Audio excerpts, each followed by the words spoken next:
Glória a Deus, bom dia, paz seja convosco.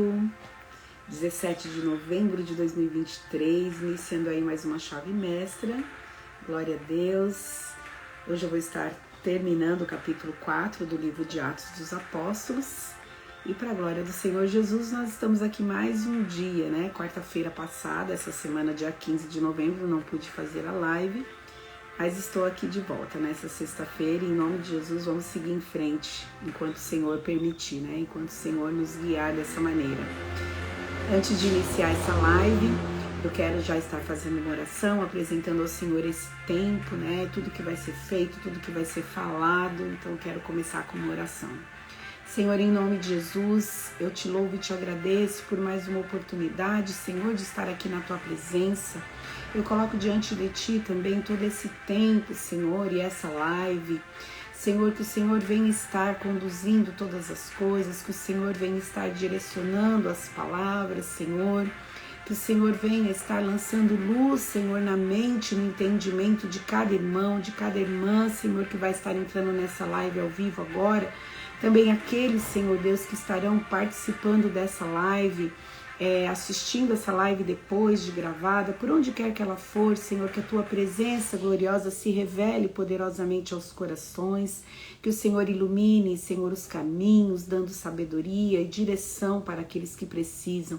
Também, Senhor, libera sobre aqueles que estarão assistindo, tanto agora quanto depois, uma unção de poder, Senhor, para curar, para transformar, Senhor, para mudar as circunstâncias e situações, Senhor, que os meus irmãos têm vivido e têm passado, Senhor. A tua palavra, ela revela a tua pessoa, ela revela quem o Senhor é, o que o Senhor quer fazer e como o Senhor está se conduzindo em determinadas situações.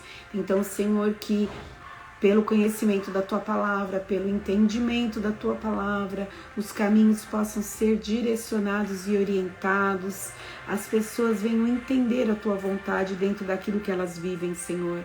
Faz, Senhor, infinitamente mais do que pedimos, do que pensamos. Lança luz, Senhor, sobre cada vida, sobre cada pessoa, Senhor, que vai estar acessando, Senhor, esta live. Também, Senhor, aquilo que eu não for capaz de transmitir, que o Teu Espírito se revele poderosamente ao coração dos irmãos e das irmãs, trazendo as revelações, trazendo o conhecimento, Pai. Em nome de Jesus, esteja no controle de todo esse tempo para a glória do Teu nome. Amém. Glória a Deus, aleluia. Essa live acontece de quarta-feira, de sexta-feira, de quarta-feira eu sempre tenho convidado alguém especial para estar comigo. Nessa próxima quarta, a pastora Helenice vai estar comigo, Helenice Palotti, né? Amiga nossa, todos nós já conhecemos a pastora Helenice, e quem não conhece vai conhecer aqui na live. Ela é uma bênção, uma mulher de Deus, ela está lá no sul, né? E ela vai estar fazendo essa live comigo e vamos falar de oração, até porque eu estou abordando esse tema aqui no capítulo 4, né? A igreja em oração. Então a pastora Helenice vai estar trazendo um conteúdo dentro desse assunto. Nunca é demais falar de oração, nunca. Por mais que a gente conheça as escrituras, por mais que a gente ore, sempre tem alguma coisa para aprender, sempre tem uma experiência diferente que alguém viveu da nossa. Então nós vamos estar abordando esse assunto da oração. E eu quero dar prosseguimento aqui ao assunto que eu comecei, né, semana passada. Eu vou iniciar capítulo 4 a partir do verso 23, que fala exatamente a oração dos primeiros cristãos, né? Bom dia, paz do Senhor. Diz assim: quando foram soltos, Pedro e João voltaram para os seus companheiros e contaram tudo o que os chefes dos sacerdotes e os líderes religiosos lhes tinham dito. Ouvindo isso, levantaram juntos a voz a Deus, dizendo: ó soberano, Tu fizeste os céus, a terra, o mar e tudo o que neles há. Tu falaste pelo Espírito Santo por boca do teu servo, nosso pai Davi. Por que se enfurecem as nações e os povos conspiram em vão? Os reis da terra se levantam e os governantes se reúnem contra o Senhor e contra o seu ungido. De fato, Herodes e Pôncio Pilatos reuniram-se com os gentios e com o povo de Israel nesta cidade, para conspirar contra o teu santo servo Jesus, a quem ungiste. Fizeram o que o teu poder e a tua vontade haviam decidido de antemão que acontecesse. Agora, Senhor, considera as ameaças deles e capacita os teus servos para anunciarem a tua palavra corajosamente. Estende a tua mão para curar e realizar sinais e maravilhas por meio do nome do teu santo servo Jesus. Depois de orarem, tremeu o lugar em que estavam reunidos. Todos ficaram cheios do Espírito Santo e anunciavam corajosamente a palavra de Deus. Glória a Deus, vou parar aqui um pouquinho. Bom dia, Ju, paz do Senhor. Olha só, né, a gente veio aí, né, falando, começou tudo lá no capítulo 3, né, quando um aleijado é curado na porta do templo, Formosa, né, e esse homem é curado milagrosamente. Os apóstolos falam para ele, tá pedindo ali uma esmola, mas os apóstolos falam para ele, olha, nós não temos nada, não temos ouro nem prata, mas o que nós temos, nós vamos te dar, levanta e anda. E o homem imediatamente foi curado, levantou, entrou no templo louvando a Deus, glorificando a Deus, e o povo ficou, né, feliz da vida, né, e eles glorificavam a Deus. E aí Pedro e João começam a ensinar o povo, começam a falar sobre a ressurreição de Jesus, até que as autoridades chegam naquele lugar, interrompem eles e ficam inconformados deles estarem ensinando o povo e também deles estarem falando da ressurreição de Jesus e anunciando esse milagre, a cura e a ressurreição no nome de Jesus. Por causa disso, os apóstolos são presos, né? Eles são encarcerados ali, né? E os líderes religiosos, né? O sumo sacerdote, a seita dos saduceus, nesse momento os fariseus também chegam e estão inconformados com aquilo, e eles começam a debater entre eles o que fazer com esses homens, porque realmente o milagre foi maravilhoso. Então eles tinham um sinal, né, diante deles, de uma bênção que aconteceu, de um milagre que aconteceu. Todo mundo conhecia aquele paralítico, aquele mendigo que ficava ali, né, e não tinha como negar o que Deus tinha feito. Então eles são ali questionados, né, pelas autoridades. Os líderes, sabendo que não tinham o que fazer, porque o sinal já estava ali, o milagre já tinha acontecido, eles simplesmente proíbem os apóstolos. Nesse primeiro momento eles proíbem os apóstolos de falar do nome de Jesus, de ensinar no nome de Jesus, né? Pedro ainda argumenta com eles o que a gente deve fazer, agradar a Deus ou agradar aos homens, né? Como nós vamos deixar de anunciar as grandezas de Deus? E aí eles são livres, né, da prisão, e eles voltam para casa, né? Eles voltam ali para suas casas, né? E é uma coisa interessante que o que a gente acabou de ler aqui no verso 23, quando foram soltos, Pedro e João voltaram para os seus companheiros e contaram tudo que os chefes do sacerdote e os líderes religiosos lhes tinham dito. E eles, ouvindo isso, unanimemente, o que eles fazem? Eles levantam a voz em oração. Diante das afrontas, diante das ameaças, diante das humilhações, a reação deles é surpreendente, porque eles não ficam com medo, eles não se sentem ofendidos, eles não ficam indignados porque foram ameaçados, porque passaram a noite na prisão. Que vergonha para o nome deles terem sido presos injustamente, até porque eles tinham feito uma coisa boa, eles tinham ali, pelo nome de Jesus, aquele homem tinha sido curado, toda a história daquele homem seria restaurada. Tudo novo se fez na vida desse homem a partir desse momento.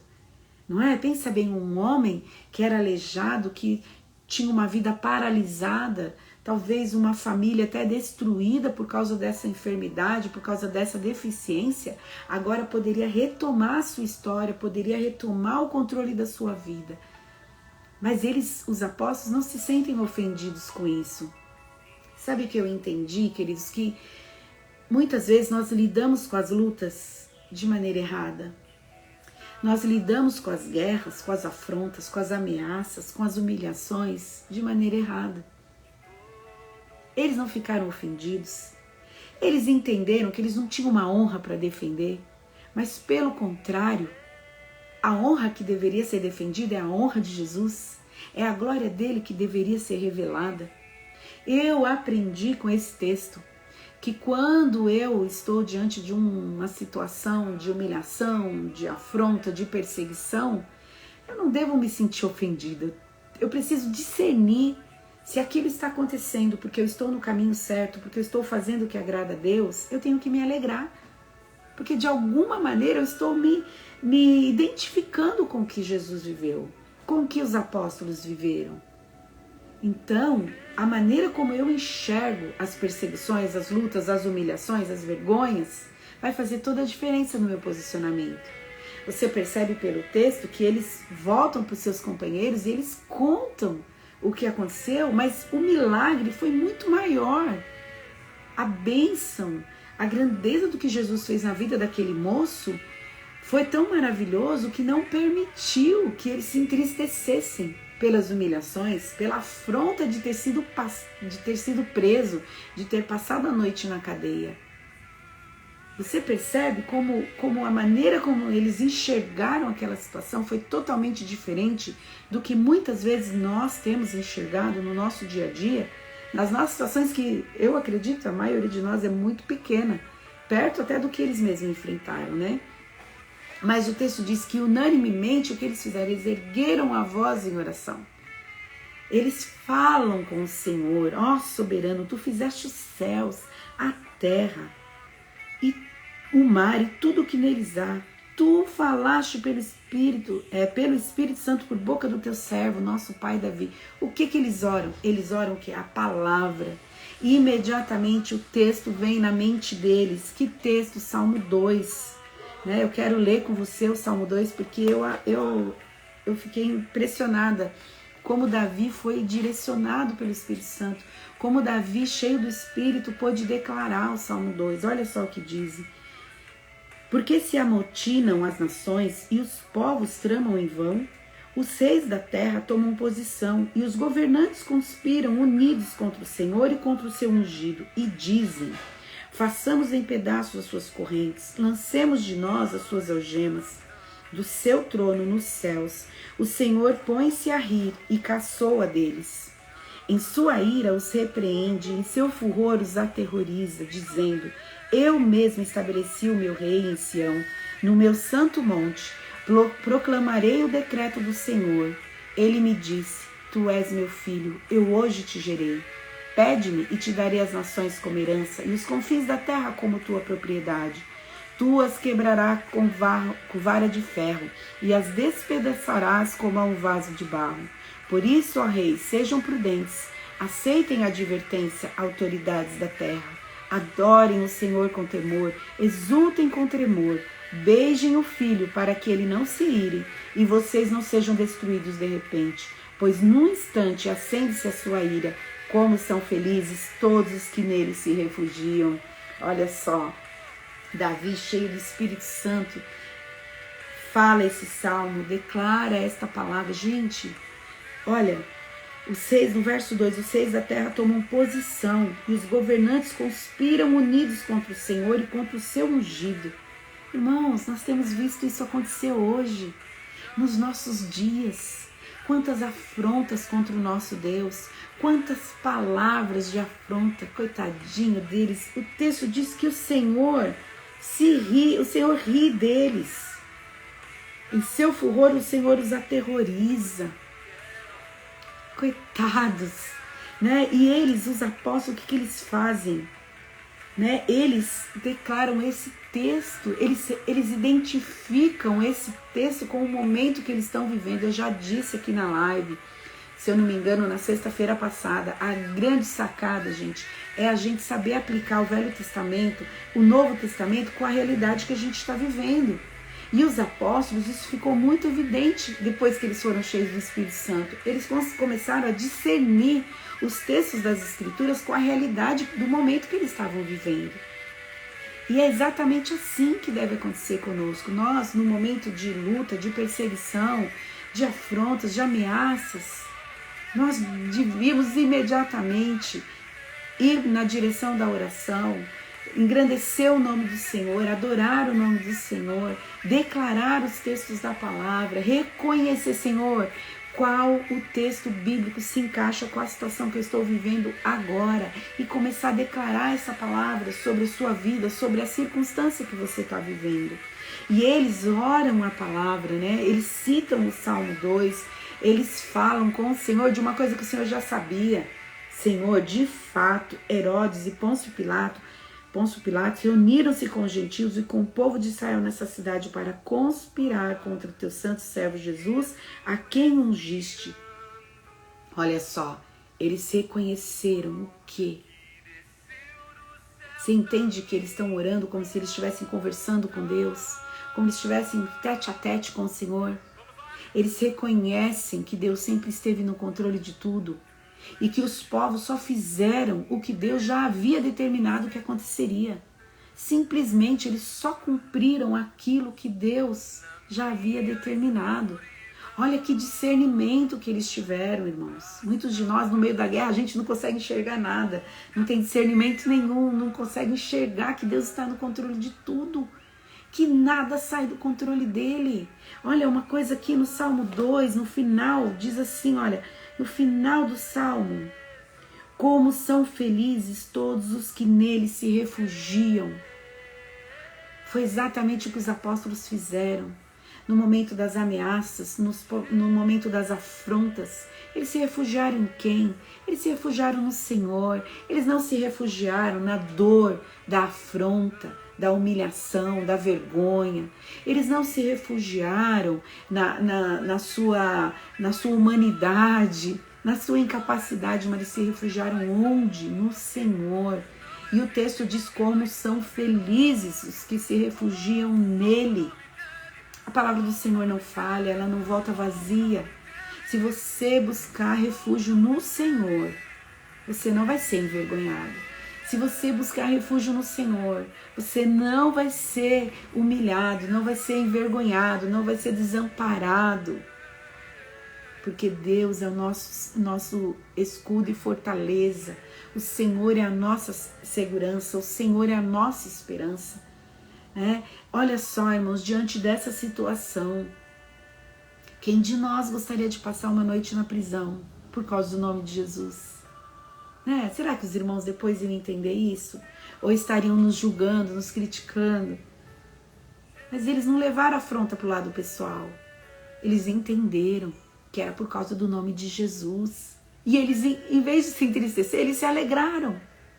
Eles se alegraram. Olha só o que eles dizem. Eles dizem, diante de tudo que eles haviam vivido, eles ainda querem continuar anunciando a palavra. Olha o que eles oram. Aqui no verso 29. Agora, Senhor, considera as ameaças deles e capacita os teus servos para anunciarem a tua palavra corajosamente. Estende a tua mão para curar e realizar sinais e maravilhas por meio do nome do teu santo servo Jesus. Quantos de nós, irmãos, queremos desistir diante das ameaças, das afrontas, das vergonhas, das humilhações? Também não vou fazer mais, Eu lembro de uma frase do pastor Luiz Palotti, que ele falava assim, não quero brincar mais, Jesus. Agora eu não quero brincar mais, tá difícil, tá pesado. Estou sofrendo afrontas, estou sofrendo humilhações, vergonha, não quero mais. Não é assim, queridos, não é assim. Eles, diante dessa situação, se sentiram mais motivados ainda a continuar anunciando, a continuar fazendo, a continuar servindo. Irmãos, nunca foi fácil nem para Jesus foi fácil. Não vai ser fácil para nós. Não vai ser fácil, não é fácil para ninguém. Se você está genuinamente servindo a Deus de todo o teu coração, irmãos, não vai ser fácil. Se prepara que não vai ser fácil. Infelizmente eu não posso te anunciar o contrário. Não posso falar para você, olha, você vai ser tudo mamão com açúcar. Vai ser como você deitado na rede tomando água de coco. Não vai. Vai ser difícil. Mas isso não impediu a afronta, a vergonha, as humilhações. Isso não impediu que eles prosseguissem. A oração deles é uma oração inteligente, é uma oração sensata. Olha só o que eles dizem. Agora, Senhor, considera as ameaças deles e capacita os teus servos a anunciarem a tua palavra corajosamente. Gente, quantos de nós simplesmente falariam, Senhor, não me usa mais? Eu não vou mais orar por nenhum enfermo. Vai que ele é curado e eu sou perseguido de novo. Vai que ela é curada e de novo eu vou ser presa, Senhor.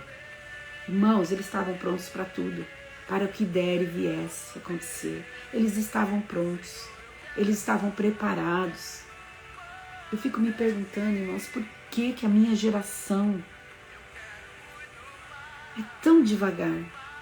Por que sabe, a Bíblia tem um verso que diz assim: se te mostrares frouxo no dia da angústia, quão pequena será a tua força? Por que a gente é tão frouxo? Perdão da palavra. Irmãos, olha a ousadia deles. Senhor, estende tua mão para curar e realizar sinais e maravilhas por meio do nome do teu santo servo Jesus. Continua, Jesus. Continua me usando. Continua, me dá sabedoria, me dá autoridade. Continua me usando, Senhor. Mas muitos de nós não queremos isso. Muitos de nós queremos desistir. Queremos parar, Senhor, tira de mim esse dom. Tá muito complicado, tá muito confuso, Senhor. Não quero mais. Não, queridos, eles estavam prontos para qualquer tipo de perseguição. A gente sabe que alguns, mais para frente nós vamos falar disso, que alguns foram presos, açoitados, outros morreram.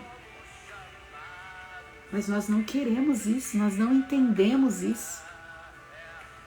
Mas esse é o fundamento do Evangelho. É a gente se comparar com Jesus e perceber que se ele foi para a cruz, nós também vamos, irmãos. Nós também, se ele foi perseguido, maltratado, humilhado, nós também seremos. Em algum momento nós seremos. Alguns não chegarão a morrer como mártir, mas alguns estão morrendo como mártir ainda hoje. É um evangelho dos nossos dias, é um evangelho gelatinoso. Sabe? Que balança faz... Não, irmãos, nós temos que ser firmes, constantes. Nós temos que permanecer firmes no Senhor. E, irmãos, outra coisa, que oração é essa? Que oração poderosa foi essa que esses homens fizeram? O texto diz que o lugar tremeu. Depois de orarem, tremeu o lugar que estavam reunidos. E todos ficaram cheios do Espírito Santo e anunciavam corajosamente a palavra de Deus. Eles já não estavam cheios do Espírito Santo? Eles já não estavam? Pode alguém ser mais cheio do Espírito Santo ainda? Eu entendo que pode. Tanto pode que eles foram mais cheios do Espírito Santo. Irmãos, quando você orou e o lugar que você estava tremeu, que fé é essa? Que poder é esse? Que fez o lugar onde eles estavam reunidos tremer? Ué, mas o Espírito Santo mudou? Não é o mesmo Espírito que estava sobre eles e que está sobre nós? Não é? Claro que é. Claro que é. É o mesmo Espírito.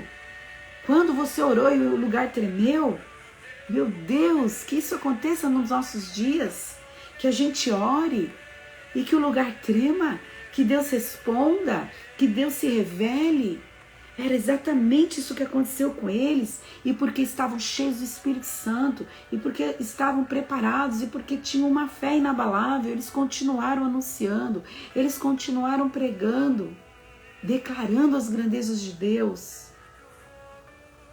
Ah, meu irmão, eu e você precisamos aprender com as Escrituras, nós precisamos aprender com os apóstolos, que esse é o modelo, diante das guerras, das perseguições, das difamações, dos açoites. Isso não foi motivo para fazê-los desanimar.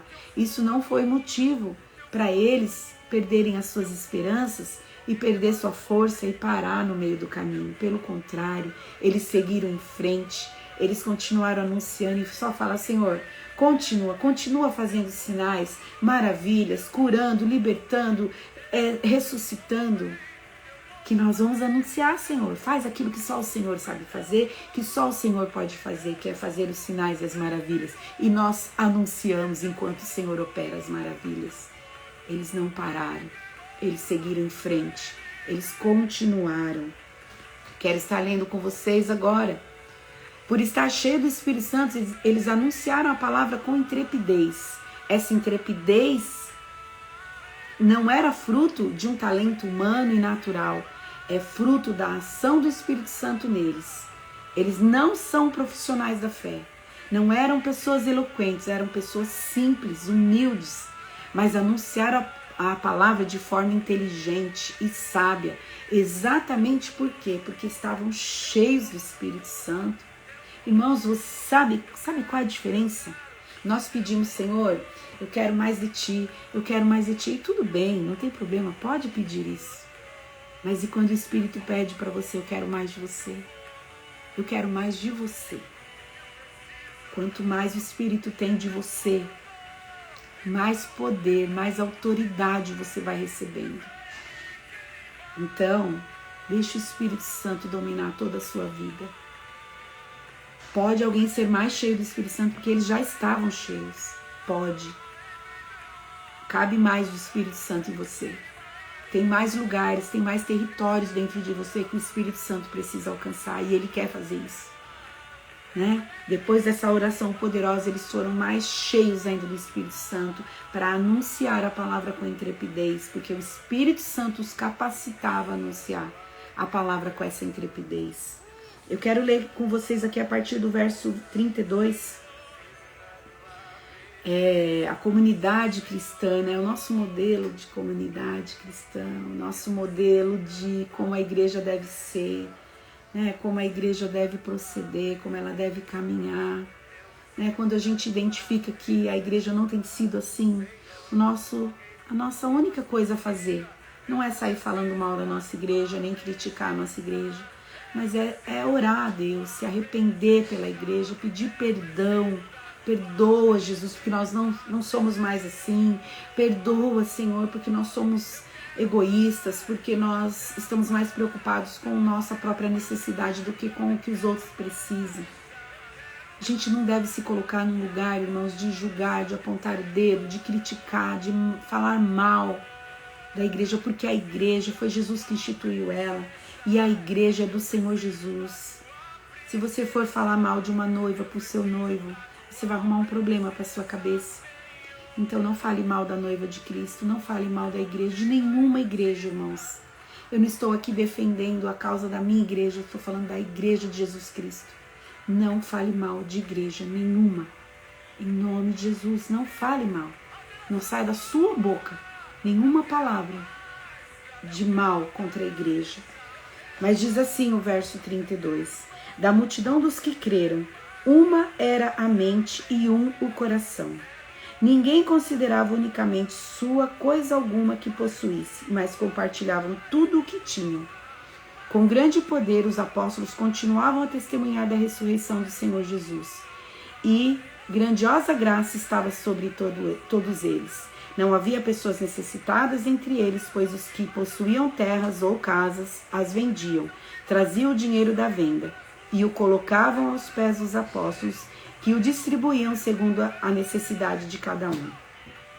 José, um levita de Chipre, a quem os apóstolos deram o nome de Barnabé, que significa encorajador, vendeu um campo que possuía, trouxe o dinheiro e o colocou aos pés dos apóstolos. Olha só que coisa maravilhosa, né?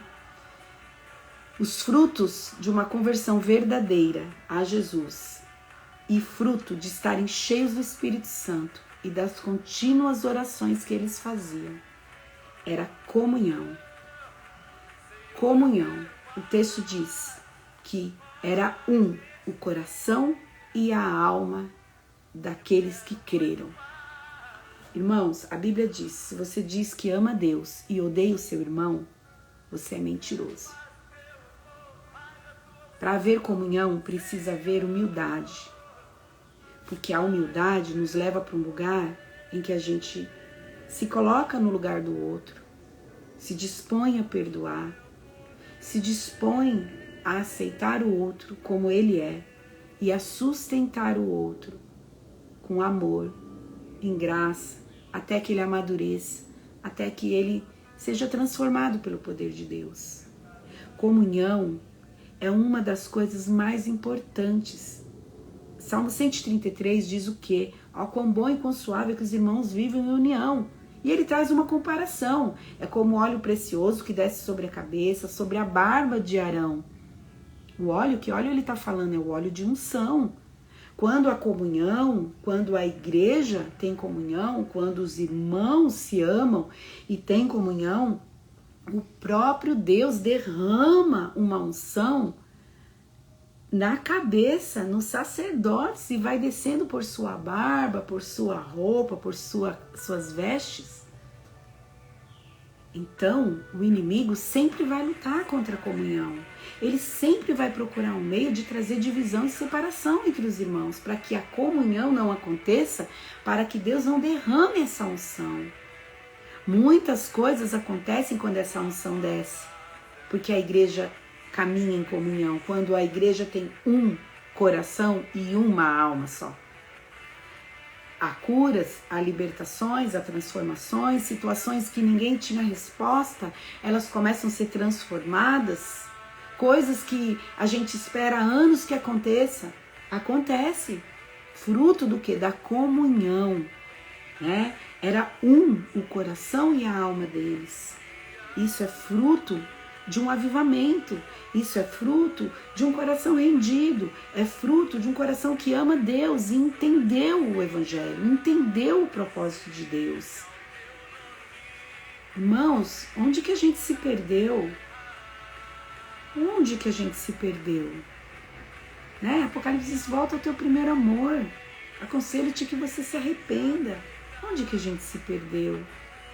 Né? A gente começa a levantar obstáculos na nossa caminhada cristã quando a gente não perdoa, quando a gente não se resolve, quando a gente está num posicionamento só de crítica e de desonra uns com os outros. Então nós precisamos tomar cuidado, porque nós estamos impedindo o fluir do Espírito Santo com essas atitudes. E isso está entristecendo o nosso Deus. Outro fruto, né, dessa conversão verdadeira, de estar cheio do Espírito Santo e de orar continuamente é o quê? É poder. Poder, pois eles davam testemunho com grande poder, com coragem, com intrepidez. Eles falavam do quê? Da ressurreição de Cristo, eles falavam de quem é Jesus, né? Havendo abundante graça em todos eles, os sinais e as maravilhas eram manifestos através dos apóstolos e das suas mensagens. Nós não pregamos um evangelho fraco, nós não pregamos um evangelho sem poder, pelo contrário, o poder de Deus ele vem confirmando a mensagem que é anunciada. O poder de Deus ele vem confirmando aquilo que nós temos ensinado. E isso é Deus quem faz, não é a gente. Não é? Então, a comunhão e o poder, ele é fruto dessa conversão verdadeira, dessa fé verdadeira, genuína. É fruto de estar cheio do Espírito Santo. É fruto de uma vida de constante oração. Não há outro caminho, queridos, não há outro meio de você receber poder e autoridade a não ser através de uma conversão verdadeira, de uma vida de oração, de estar cheio do Espírito Santo. Lembro também lá Apocalipse, para uma das igrejas que o Senhor Jesus fala, aconselho-te que de mim compre ouro, que de mim compre colírio e vestes para você se vestir. Onde você compra essas coisas? Do Senhor. Como você faz isso? Orando, se humilhando diante dele, se consagrando, jejuando, buscando a Deus de todo o seu coração. Para quê? Para que você receba transformação, para que você possa viver uma vida abundante, para que você possa viver uma vida transformada. Um fruto, isso tudo gerou o quê? Um fruto gerou um batismo de generosidade no coração da igreja, porque não havia falta de nada entre eles, não havia falta alguma, sabe? Coração dilatado, coração aberto para ajudar, para socorrer, para abençoar, para dar atenção, para ouvir. Todas essas coisas foram geradas através dessa conversão verdadeira, através do enchimento do Espírito Santo, através de uma vida de oração. Nós não precisamos praticar essas coisas? Nós queremos viver essas maravilhas? Então nós temos que ser cheios do Espírito Santo, nós temos que ter uma vida de oração, nós temos que nos converter verdadeiramente, senão essas coisas não acontecem. Aí a gente tem, 2 versículos que falam da oferta de Barnabé. Barnabé foi uma dessas pessoas que foi tocada pelo poder de Deus. Ele vendeu o seu campo e entregou aos pés dos apóstolos como oferta. Quando mexe com o bolso, a gente sabe se a pessoa se converteu mesmo. É interessante porque logo após a entrega de Barnabé, vamos encontrar a história de Ananias e Safira, que provavelmente eu vou falar na sexta-feira que vem. O que a oferta dele gerou no coração desse casal? Você vê, ele vai lá, genuinamente entrega a sua oferta aos pés dos apóstolos. Algumas pessoas estavam ali, Ananias e Safira, souberam desse fato, talvez estivessem ali presenciado essa situação. Mas o que isso gerou no coração deles? Num ambiente de milagre e poder de Deus, pode haver pessoas com motivações erradas? Diante disso tudo, ainda tinha gente que estava com o coração com a motivação errada. Ser provado num ambiente como esse é um perigo. No caso deles, gerou morte. Já estou adiantando. Irmãos, quando a atmosfera de unção, de milagres, sinais e maravilhas está sobre a igreja de Cristo, a igreja sou eu e você, primeiramente. E quando ela se manifesta na nossa reunião, que é onde a gente está ali reunido num lugar, aquele ambiente, gente, é um perigo lidar com esse ambiente. Se a gente lidar com esse ambiente de unção de maneira errada, nós podemos morrer. No caso deles, morreram fisicamente mesmo. Mas tem muita gente morta dentro da igreja, sabe por quê? Porque não souberam lidar com o ambiente de glória de Deus. Não souberam lidar com o ambiente de unção, da presença de Deus ali. E acabaram morrendo espiritualmente. E hoje são pessoas infrutíferas, pessoas que não conseguem, estão dentro da casa, mas estão mortos. Alguns já não estão dentro da casa mais. Então, semana que vem nós vamos falar desse ambiente de glória que havia sobre a igreja. O Espírito Santo precisava marcar a presença dele acerca do pecado voluntário, do pecado que eu decido pecar e falo, não, vamos vender o que a gente tem, mas vamos dar só uma parte. Não era problema, eles podiam vender e ficar com tudo. Mas porque eles entraram num acordo fora, com uma intenção má, eles foram julgados e eles morreram. Olha que triste, não deu tempo nem de se arrepender. Então, como lidar com esse ambiente de glória? Como lidar nesse derramar de Deus, do Espírito Santo sobre as nossas vidas, quando Ele está fazendo isso? Como que a gente deve lidar? A gente deve lidar com temor. Mas eu quero encerrar a live aqui agora, porque semana que vem nós vamos falar disso na sexta-feira. Em nome de Jesus. Quarta-feira a pastora Helenice vai estar aqui comigo. Nós vamos estar falando mais um pouco de oração. Vamos ver como Deus vai usar ela, o que Deus vai trazer através da vida dela, E eu creio que vai ser algo tremendo, em nome de Jesus. Que você não esqueça de curtir esse vídeo depois que eu postar, tá bom? Envia aí para as pessoas que você conhece, para os seus amigos, para suas amigas, para os seus irmãos, envia, curte, compartilha, tá bom? E eu quero orar por você agora. Pai, eu te louvo e te agradeço por esta manhã, eu te louvo e te agradeço pela tua fidelidade, pela tua bondade, por estar sendo comigo, Senhor, durante esse tempo de live. Senhor, eu te agradeço, Pai, que tudo que está sendo ministrado agora, essa unção que eu sei que está sendo derramada sobre a vida dos meus irmãos que estão aqui comigo ao vivo, que ela também seja derramada sobre aqueles que vão estar assistindo a live depois, onde quer que essa live chegar, Senhor, que a tua glória seja, se manifeste, Senhor, sobre as vidas, trazendo transformação, trazendo cura, trazendo sinais, maravilhas. Confirma a mensagem com poder, Senhor, sobre aqueles que estão recebendo. Vai, Deus querido, ministrando sobre cada vida, sobre cada casa, sobre cada família, Senhor. Pai, vem gerando sobre a tua igreja a comunhão, uma comunhão íntima, perfeita com o Senhor e uns com os outros. Põe por terra toda resistência, toda barreira, todo impedimento, Senhor, ao que o Senhor quer fazer, nos gerar de comunhão. Derrama sobre nós, ministra sobre nós um batismo de generosidade, ao ponto de identificarmos, Senhor Deus, aquele que está sofrendo, aquele que está necessitando de ajuda, Pai. Seja qual for a ajuda, seja uma ajuda financeira, seja uma ajuda emocional, seja uma ajuda de tempo, Senhor, porque tem pessoas que precisam de tempo para estar umas com as outras. Às vezes precisa apenas de 2 ouvidos para ouvir, Senhor. Seja qual for a necessidade, Deus, que a tua igreja esteja pronta, preparada, que ela venha amadurecer, Senhor, que ela venha lidar com as perseguições, com as humilhações, com as ameaças, que ela venha lidar com essas situações com fé, Senhor. Que elas entendam, que elas se identifiquem contigo, Jesus, e se veja, Senhor, como feliz, Senhor, porque está sofrendo afrontas por causa do teu nome, e o Senhor sofreu afrontas por nós. As nossas afrontas são tão pequenas perto daquilo que o nosso Senhor sofreu na cruz do Calvário, diante de toda humilhação que ele passou ali, Senhor, desde o Getsemane até o Calvário. Pai, em nome de Jesus, nos ajuda, traz a sabedoria, a maturidade sobre a tua igreja, Paizinho, para lidar com todas essas questões, Pai. Cobre com teu sangue cada vida, cada família, vai de encontro à sua necessidade, supre as suas necessidades.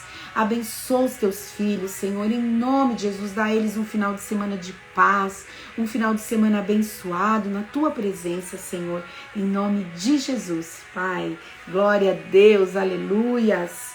Eu quero te convidar na Ramá, né, Igreja Evangélica Ramá, que é a igreja que eu congrego.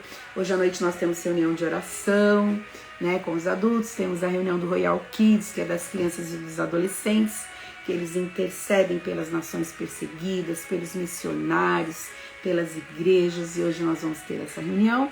E amanhã, sábado à noite, eu não lembro qual é o horário, mas nós temos uma programação bem legal. O pastor Weber vai estar falando sobre os perigos da atualidade. Você está convidado a participar conosco. E no domingo temos o nosso culto às 10 horas da manhã, é o culto da família, uma celebração a Deus, né? Enquanto nós estamos aqui, nós vamos celebrar o nosso Deus, porque Ele é digno, Ele é justo, Ele é santo. Então você é nosso convidado, tá bom? Se você quiser participar, está convidado. E fala comigo no privado, eu envio para você o endereço da igreja, os horários direitinho dos cultos, tá bom? Deus te abençoe, bom final de semana em nome de Jesus. Paz, Norminha, paz, irmão Ruberval, paz, Débora. Deus abençoe vocês. Paz, Marcinha, dá um beijo no Mig. Deus abençoe, queridos.